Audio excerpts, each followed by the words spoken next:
حسد بہت بری چیز ہے، اسے ہرگز دل میں جگہ نہ دو۔ نماز اللہ کی امانت ہے جو اس نے بندوں کے سپرد کی ہے۔ اگر تم اپنی قوتوں کو فضول کاموں میں خرچ کرو گے تو بعد میں ہمیشہ افسوس کرو گے۔ جس نے جھوٹی قسم کھائی اس کے گھر سے برکت اٹھا لی جاتی ہے اور وہ گھر کو ویران اور برباد کرتا ہے۔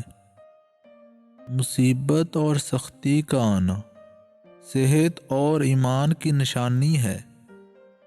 بندے کو اللہ سے اس قدر نسبت پیدا کرنی چاہیے کہ جو کچھ وہ چاہے وہ قبول کرے، اور اگر اس قدر نہ ہو تو اس کو درویش نہیں کہنا چاہیے۔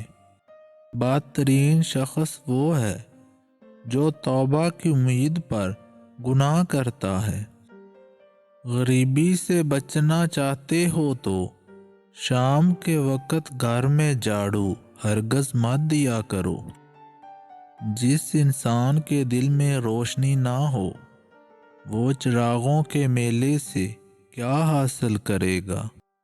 جس نے اپنی زندگی کو قبول کر لیا اس نے خدا کو مان لیا۔ جو نرم مزاج ہو وہ جلد ہی برہم ہو جاتا ہے۔